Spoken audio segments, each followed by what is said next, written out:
Avez-vous déjà remarqué qu'à 18 heures, quelque chose change en vous? Ce n'est pas de la fatigue, ce n'est pas de la faim, c'est une inquiétude différente, un appel que vous ressentez dans votre poitrine et que vous ne savez pas nommer. Comme si une partie de vous savait que la journée se termine et que quelque chose d'important n'est pas encore arrivé. Cette vidéo traite exactement de cela, de cet appel, de pourquoi il existe et de ce que vous devez faire pour ne plus l'ignorer un jour de plus. Restez ici avec moi jusqu'à la fin, car ce que je vais vous révéler aujourd'hui peut changer complètement la façon dont vous percevez votre vie, vos schémas et le pouvoir qui existe déjà en vous, attendant d'être activé. Commençons par le commencement, par le moment où tout s'arrête. Il est 18 heures. Vous quittez le travail, ou vous êtes déjà arrivé à la maison. Le trafic a été lourd, la journée a été longue, la tête est encore pleine de tâches en suspens. Et là, dans ce bref silence entre la fin de la journée de travail et le début de la nuit vient cette sensation, un mélange de vide et de quelque chose de plus grand tentant de vous atteindre. Une voix douce qui dit « Ceci n'est pas tout. Vous n'êtes pas venu au monde seulement pour cela. » Vous avez probablement déjà ressenti cela plus d'une fois. Et vous avez probablement poussé cette sensation sous le tapis parce que la vie ne s'arrête pas. Le dîner doit être préparé, les enfants ont besoin d'attention, les factures doivent être payées et il n'y a pas de temps pour penser à des choses profondes. Mais savez-vous ce qui est curieux? Cette sensation ne disparaît pas. Elle revient, chaque jour, à la même heure, comme une alarme que personne n'a programmée. Et aujourd'hui, je dois vous dire une chose qui semblera étrange au début, mais qui prendra tout son sens avant la fin de cette vidéo.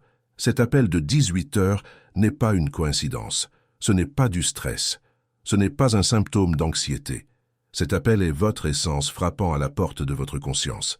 Et la question la plus importante que vous puissiez poser aujourd'hui n'est pas « pourquoi je ressens cela ?», mais plutôt « pourquoi est-ce que je continue à l'ignorer ?» Avant d'approfondir cette réponse, je dois vous présenter un concept qui sera le fil conducteur de tout ce que vous entendrez ici. Ce concept s'appelle l'essence. Je ne parle pas de l'essence comme d'un terme philosophique lointain ou comme de quelque chose d'exclusif aux moines tibétains. Je parle de votre essence, ce que vous êtes avant tout rôle social, avant d'être père, mère, employé, chef, époux, épouse, fils, avant toutes les étiquettes que le monde vous a imposées et que vous avez fini par accepter comme si elles étaient vous. Votre essence est le noyau vivant de votre existence.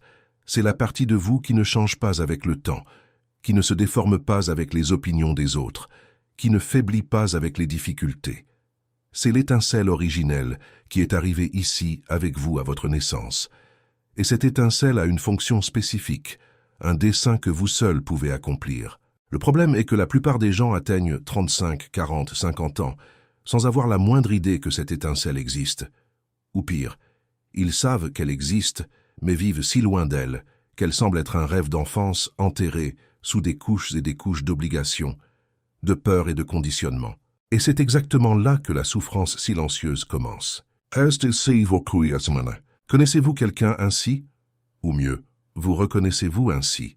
Une personne qui fait tout correctement, se lève tôt, travaille dur, prend soin de sa famille, paye ses factures, va à l'église, est toujours disponible pour tous, mais au fond, très au fond, porte une sensation constante que quelque chose de fondamental manque, que malgré le fait que tout aille bien en surface, quelque chose ne va pas en dessous.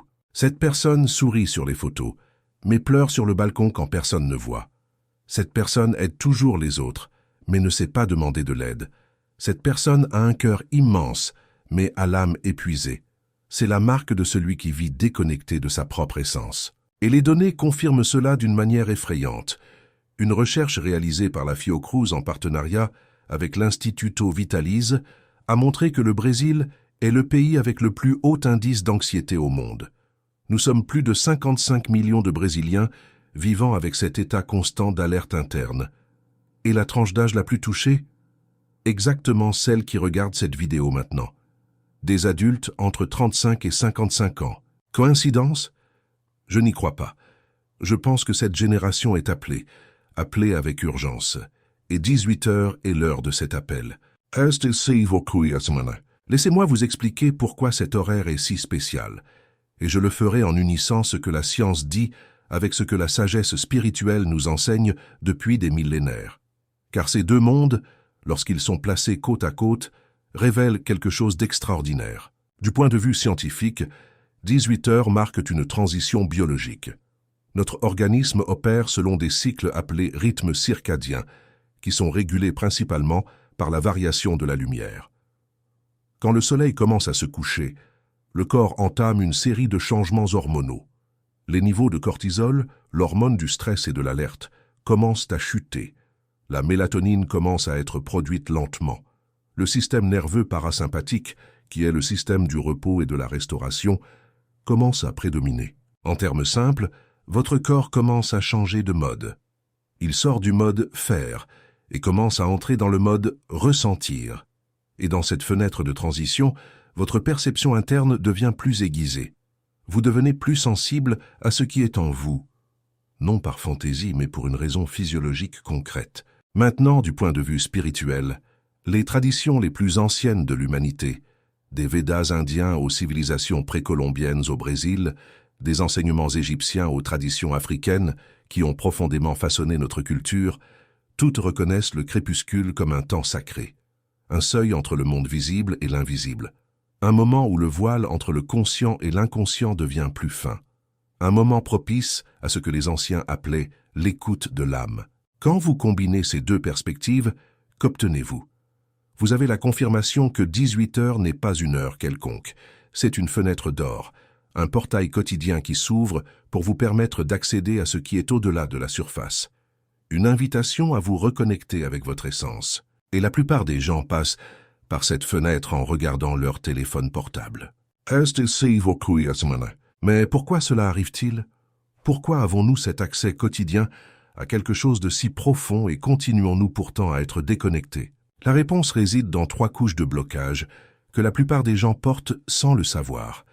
Et j'ai besoin que vous écoutiez attentivement, car reconnaître ces blocages est la première étape pour les dissoudre. Le premier blocage est le bruit externe. Nous vivons dans une ère de stimulation constante. Quand vous terminez votre journée de travail, au lieu de faire silence, vous allumez la télévision, ouvrez Instagram, mettez un podcast dans vos oreilles ou plongez dans le chaos domestique. Non parce que vous êtes faible ou irresponsable, mais parce que le bruit externe fonctionne comme un anesthésique. Il remplit l'espace qui devrait rester vide pour que votre essence puisse parler. Et quand vous ne faites jamais silence, vous n'entendez jamais. Le deuxième blocage est la croyance que vous ne méritez pas de vous arrêter. C'est culturel au Brésil d'une manière très particulière. Nous avons été élevés dans une société qui glorifie le travail incessant, qui traite le repos comme de la paresse et qui conditionne la valeur d'une personne à sa productivité. On vous a probablement enseigné directement ou indirectement que rester immobile est mal, que penser à soi-même est de l'égoïsme, que prendre soin de son âme est le propre de ceux qui n'ont rien à faire. Et ainsi, vous avez placé tous les autres devant, et vous êtes devenu le dernier de la file de votre propre vie. Le troisième blocage, et c'est le plus profond, est la peur de se rencontrer. Cela peut paraître absurde à première vue. Peur de se rencontrer? Mais c'est réel. Quand vous vous arrêtez, quand le bruit disparaît et que le silence arrive, qu'apparaît-il? Les questions auxquelles vous ne voulez pas répondre apparaissent. Suis-je vraiment heureux? Suis-je sur le bon chemin? Qui suis-je au-delà de ces rôles que je vis? Qu'est-ce que je suis venu faire ici? Et ces questions font peur. Alors il est plus facile d'allumer la télévision que de les affronter. Mais voici le paradoxe. Plus vous fuyez ces questions, plus elles réclament de l'espace sous forme d'anxiété, d'insomnie, d'irritation et de cette sensation constante que quelque chose manque. Les questions ne disparaissent pas. Elles se transforment seulement en symptômes. Et en parlant de symptômes, je veux que vous fassiez un exercice rapide maintenant. Pensez à votre routine de la semaine dernière. Avez-vous ressenti l'un de ces signes? Vous réveillez bien, mais en quelques minutes pensez déjà à 1000 choses? Difficulté à profiter de moments simples parce que l'esprit ne s'arrête pas? Sensation que le temps passe trop vite et que vous n'avez aucun contrôle là-dessus? Une fatigue qui n'est pas seulement physique, qui semble venir de l'intérieur de l'âme? Des réactions émotionnelles disproportionnées à de petites situations, de l'irritation, de la tristesse ou de l'angoisse sans motif clair. Si vous avez dit oui à 2 ou plus de ces symptômes, je dois vous dire en toute clarté, vous n'êtes pas fou, vous n'êtes pas faible, et ce n'est pas une futilité. Ce sont les signes classiques d'une personne qui vit en désaccord avec son essence. Et votre système entier, corps, esprit et âme, tente de vous en avertir. Mais maintenant vient la partie qui importe le plus, car reconnaître le problème sans présenter la solution serait comme vous montrer que vous avez soif sans vous offrir d'eau. Et la solution existe. Elle est pratique, elle est accessible, et elle commence à 18 heures. Appelez cela le protocole de l'essence. Ce sont 4 pratiques qui, ensemble, créent une structure pour que vous vous reconnectiez au noyau de qui vous êtes réellement. Non pas dans des retraites spirituelles hors de prix, non pas avec des années de thérapie, sans avoir besoin de tout quitter pour aller vivre à la campagne. Ici, dans votre vie, telle qu'elle est aujourd'hui. La première pratique est ce que j'appelle la pause sacrée. Pendant 3 minutes, à 18 heures, vous vous arrêtez. Complètement, sans téléphone, sans télévision, sans conversation. Vous pouvez être à la maison, dans la voiture, au travail, n'importe où. Fermez les yeux, respirez profondément 3 fois et posez-vous une seule question intérieurement. Comment vais-je vraiment maintenant? Pas ce que vous devez faire, pas ce que les autres attendent de vous. Comment vous allez vraiment? Et vous écoutez, simplement vous écoutez ce qui vient.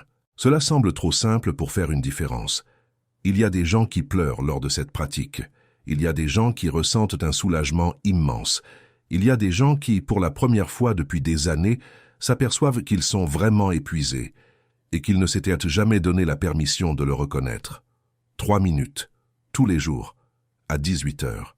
La neuroscience a un nom pour ce qui se passe dans cette pratique. L'activation du réseau du mode par défaut. Quand vous arrêtez d'exécuter des tâches et tournez votre attention vers l'intérieur, le cerveau active un réseau spécifique responsable de l'autoconnaissance, de l'intégration des souvenirs et de la construction du sens de l'identité. En d'autres termes, quand vous vous arrêtez, votre cerveau commence à vous dire qui vous êtes. La deuxième pratique est le journal de l'essence. Ce n'est pas un journal de gratitude, ce n'est pas un bullet journal rempli d'objectifs. C'est quelque chose de beaucoup plus simple et de plus puissant. Chaque soir, après 18 heures, vous prenez un cahier quelconque et répondez à 3 questions. Quel moment d'aujourd'hui m'a fait me sentir le plus vivant? Qu'ai-je fait aujourd'hui qui était aligné avec ce qui compte vraiment pour moi? Et qu'est-ce que j'aurais aimé faire différemment? Ces 3 questions semblent simples, mais elles activent un processus de révision consciente qui peu à peu révèle des schémas que vous n'aviez jamais perçus. Il devient clair ce qui vous donne de l'énergie et ce qui vous épuise, ce qui vous rapproche de votre essence et ce qui vous en éloigne, et cette clarté accumulée au fil des semaines commence à transformer la façon dont vous prenez des décisions. Mais voici quelque chose d'encore plus important. Ne fermez pas encore cette vidéo, car ce qui suit est la clé de tout.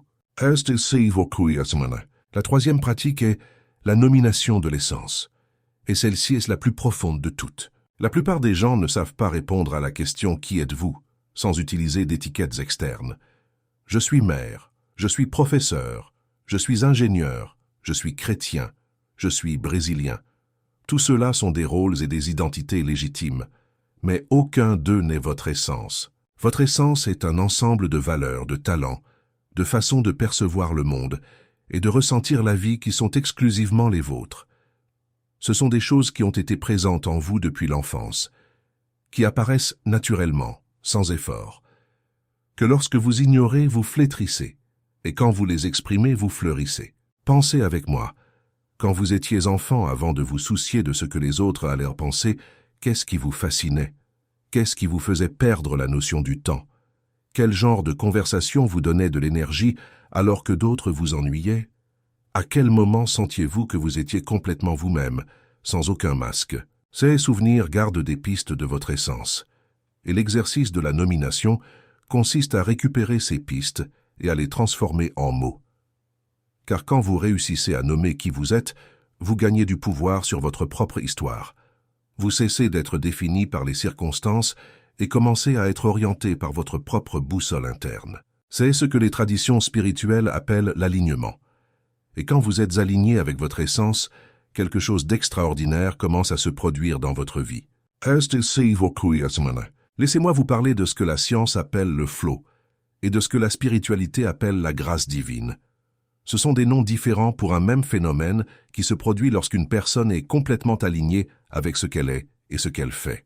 Le psychologue hongrois Mihaly Csikszentmihalyi a passé des décennies à étudier cet état. Il a découvert que lorsque les gens sont en flow, lorsqu'ils font quelque chose qui est véritablement aligné avec leurs talents et leurs valeurs les plus profonds, ils entrent dans un état de performance et de satisfaction qui va bien au-delà de la normale.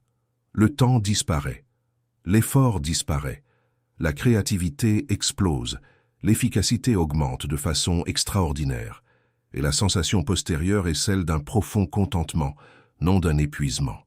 Dans les traditions spirituelles, ce même état est décrit comme être dans la volonté de Dieu, ou fluer avec le Tao, ou marcher sur le chemin du Dharma. Langage différent, réalité identique, quand vous êtes véritablement vous-même, l'univers semble conspirer en votre faveur. Les coïncidences se multiplient, les opportunités apparaissent, les bonnes personnes arrivent, les portes s'ouvrent. Ce n'est pas de la magie, ce n'est pas une illusion. C'est le résultat naturel d'une vie vécue à partir de l'essence. Et l'horaire de 18 heures est le portail d'accès quotidien à cet alignement. La quatrième et dernière pratique du protocole de l'essence est l'intention du prochain matin. Cela fonctionne ainsi. Chaque soir, avant de dormir, vous définissez une seule intention pour le jour suivant. Pas une liste de tâches, pas un objectif de productivité, une intention d'essence, une façon d'être que vous voulez incarner le jour suivant. Cela peut être « Demain, je veux agir avec plus de patience. Demain, je veux écouter davantage les gens. Demain, je veux faire au moins une chose qui me rappelle qui je suis vraiment. Demain, je veux m'arrêter un instant et ressentir une gratitude sincère pour quelque chose de petit. » Et savez-vous ce qui arrive quand vous faites cela pendant 30 jours consécutifs? Vous commencez à vous réveiller différemment, avec une sensation subtile mais réelle que la journée a un but au-delà des obligations, avec une orientation interne qui vous guide même dans les situations les plus chaotiques, avec une résilience qui n'existait pas auparavant. C'est parce que vous alimentez chaque jour la connexion avec votre essence. Et comme tout ce qui est alimenté avec constance, cette connexion grandit. Elle devient plus forte, plus vive, plus présente. Mais je dois être honnête avec vous sur un point. Ce processus n'est pas linéaire. Ce n'est pas facile tout le temps. Et il y a un point spécifique sur le chemin où la plupart des gens abandonnent. Je dois vous alerter à ce sujet pour que vous ne tombiez pas dans ce piège. Cela s'appelle la crise d'identité de la transformation. Elle survient généralement entre le 10e et le 20e jour de pratique. C'est quand votre ancien système commence à résister. C'est quand les gens autour semblent ne pas comprendre ce qui vous arrive. C'est quand vous commencez à remettre en question des choses que vous acceptiez auparavant automatiquement. Et cela peut être inconfortable. Cela peut générer du conflit. Cela peut générer de la peur. Mais savez-vous ce que cette crise signifie réellement? Elle signifie que cela fonctionne. Elle signifie que vous commencez à voir à travers les masques que vous avez portés pendant des années. Et chaque fois qu'un masque tombe, il y a un moment d'exposition qui est frais.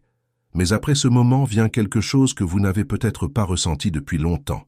La légèreté, l'authenticité, la sensation d'être, enfin, vous-même. Demeurer, c'est le mot-clé. Demeurer dans les pratiques, surtout quand cela semble difficile, car c'est exactement dans ces moments que la transformation la plus profonde opère, même si vous ne pouvez pas encore la voir. Laissez-moi vous parler de Donna Marcia. Elle a 48 ans, vit à Belo Horizonte, a travaillé 30 ans comme auxiliaire de puériculture. Elle m'a dit une fois qu'elle avait passé sa vie à s'occuper de tout le monde, sauf d'elle-même.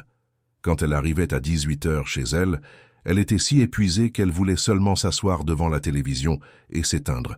Et ainsi passèrent les années. Quand elle a commencé à pratiquer la pause sacrée les premières semaines, elle ne pouvait que pleurer. Elle pleurait sans savoir exactement pourquoi. Mais ce n'était pas un pleur de tristesse, c'était un pleur de soulagement. Comme si elle était enfin vue, non par quelqu'un de l'extérieur, mais par elle-même. Avec le temps, elle s'est souvenue de quelque chose qu'elle avait abandonné à 20 ans, la peinture. Elle avait toujours adoré peindre, mais la vie a suivi son cours et cela est resté en arrière. À 48 ans, elle a acheté un kit de base d'aquarelle. non pour devenir une artiste professionnelle, pour être elle-même pendant 1 heure, 3 fois par semaine. Elle a dit qu'en 6 mois, elle s'est sentie plus entière que durant les 30 années précédentes, qu'elle se réveillait avec moins d'anxiété, qu'elle gérait les problèmes du travail avec plus de calme, que sa relation avec son mari et ses enfants s'était améliorée de façon inexplicable. Rien d'externe n'avait changé, mais elle avait changé, parce qu'elle s'était trouvée. C'est la force de la reconnexion avec l'essence, et elle est disponible pour vous maintenant, peu importe où vous en êtes dans la vie. Maintenant, je veux vous emmener vers la dimension spirituelle de cela d'une manière qui va au-delà de toute religion, mais qui n'en contredit aucune. Car la vérité de l'essence est universelle. Dans les Écritures chrétiennes, il y a un verset dans Jean qui dit que le royaume de Dieu est au-dedans de vous. Pas dans un endroit lointain, pas dans une condition future, pas dans une conquête à atteindre. En vous, maintenant. Il l'a toujours été. Dans le bouddhisme, le concept de nature de Bouddha affirme que chaque être possède en lui la graine de l'illumination. Ce n'est pas quelque chose que vous conquérez, c'est quelque chose que vous révélez en retirant ce qui n'est pas vous. Dans l'Umbanda et le Candomblé, traditions qui ont profondément façonné la spiritualité brésilienne, il existe l'idée de l'Ori, le principe individuel de chaque personne, son guide le plus intime, le gardien de son essence. Et la pratique spirituelle a beaucoup à voir avec le fait d'honorer et d'écouter cet Ori. Toutes ces traditions, dans des langages complètement différents, pointent vers la même chose. Votre essence n'est pas quelque chose que vous devez construire, c'est quelque chose que vous devez découvrir, déterrer, libérer. Et cette libération commence par un geste simple. S'arrêter, écouter et honorer ce que vous trouvez en vous. Et pourquoi à 18 heures spécifiquement? Je vais approfondir cela encore un peu car je crois que vous méritez une explication complète. Dans de nombreuses traditions spirituelles, le crépuscule est considéré comme l'heure de la gratitude, le moment où le soleil, en faisant ses adieux, invite chaque être vivant à faire un bilan. Dans la tradition judaïque, le jour commence au crépuscule, précisément parce qu'on croyait que la conscience s'expanse quand la lumière naturelle diminue. Dans l'islam, la prière du Maghrib a lieu juste après le coucher du soleil, comme un rite de reconnexion à la fin du cycle quotidien. Il y a quelque chose de profondément humain dans cet horaire. Une mémoire ancestrale inscrite dans notre ADN qui reconnaît le crépuscule comme un temps de retour à soi-même après une journée dans le monde. Et quand vous honorez ce moment, au lieu de le fuir, vous activez un cycle de rénovation qui a des impacts réels sur votre santé, vos relations et votre rapport au dessin. Des études de chronobiologie, la science qui étudie les rythmes biologiques, montrent que les personnes qui établissent des rituels consistants à la fin de la journée présentent des niveaux significativement plus bas de cortisol, une meilleure qualité de sommeil, une moindre incidence de dépression et une plus grande sensation de bien-être général. Le rituel n'a pas besoin d'être grandiose, il doit être consistant et il doit être conscient. 3 minutes de pause, un journal, une intention pour le jour suivant. C'est tout ce que le protocole de l'essence vous demande. Et en échange, il offre quelque chose qu'aucun argent ne peut acheter. La sensation de vivre votre propre vie. Mais je dois vous poser une question difficile, et je veux que vous l'écoutiez sans vous défendre. Quel âge avez-vous? Combien de ces années avez-vous passé à être ce que les autres attendaient de vous? Quelle part de votre énergie a été dépensée à essayer de plaire, de s'intégrer, de correspondre à des attentes qui n'ont jamais été les vôtres? Et combien de cette énergie est restée pour vous-même? Je ne dis pas cela pour générer de la culpabilité. Je dis cela pour générer de la conscience, car la conscience est le seul point de départ réel pour tout changement. Vous ne pouvez pas transformer ce que vous ne voyez pas. Et ce que je vous offre aujourd'hui est une nouvelle façon de voir. Une lentille qui révèle ce qui a toujours été là, mais que la précipitation quotidienne avait recouvert de poussière. Votre essence n'a pas vieilli. Elle n'a pas été détruite par les déceptions que vous avez vécues. Elle n'a pas été effacée par les erreurs que vous avez commises. Elle n'a pas disparu quand les difficultés sont arrivées. Elle est simplement restée tranquille, en attendant. En attendant que vous ayez assez de courage pour l'écouter à nouveau. Et aujourd'hui, ce moment exact où vous regardez cette vidéo, peut être le point tournant. Non parce que quelque chose de magique va arriver maintenant, mais parce que vous écoutez. Et écouter est le premier acte d'amour propre réel. Si vous êtes arrivé jusqu'ici, je dois vous demander une chose. Si ce contenu a touché quelque chose en vous, si vous vous êtes reconnu à un moment de ce qui a été dit, laissez un commentaire ici en bas avec le mot « essence ». Juste cela. Pas besoin d'écrire autre chose si vous ne le voulez pas. Juste ce mot. Car je veux savoir que vous êtes ici, que vous vous réveillez, que vous êtes prêts. Et si vous ne vous êtes pas encore inscrit à cette chaîne, c'est le moment. Car ce que vous avez trouvé ici aujourd'hui n'est pas un contenu isolé. Cela fait partie d'un voyage. Et chaque jour, il y a une nouvelle invitation pour vous reconnecter avec qui vous êtes réellement. Appuyez sur la cloche, activez toutes les notifications, car vous ne voudrez pas manquer la prochaine vidéo. Maintenant, avant de terminer, je veux vous laisser avec quelque chose de concret pour ce soir. À 18h, ou à l'heure la plus proche que vous pourrez, vous allez vous arrêter.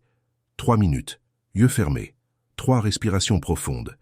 Et vous allez vous demander « Qu'est-ce qui tente d'émerger en moi et à quoi je n'ai pas encore donné d'espace pour exister ?» Pas besoin de répondre à voix haute. Pas besoin d'écrire.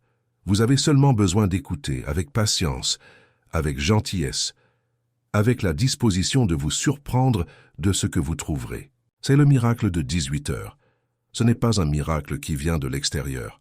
C'est un miracle qui naît en vous quand vous arrêtez enfin de vous fuir et choisissez de vous rencontrer. Car le pouvoir de votre essence n'a jamais été perdu. Il a seulement attendu le bon moment, attendu que vous soyez prêts, attendu que vous vous arrêtiez suffisamment pour écouter. Et il semble qu'aujourd'hui soit ce jour. Une dernière chose avant de vous laisser. Cette vidéo peut changer une vie. Cela peut être la vôtre. Cela peut être celle de quelqu'un que vous aimez. Alors, si cela a du sens pour vous, partagez-la. Envoyez-la à cet ami ou cette amie que vous savez passer par un moment difficile. À cette personne que vous voyez porter un poids qui n'est pas seulement celui du travail.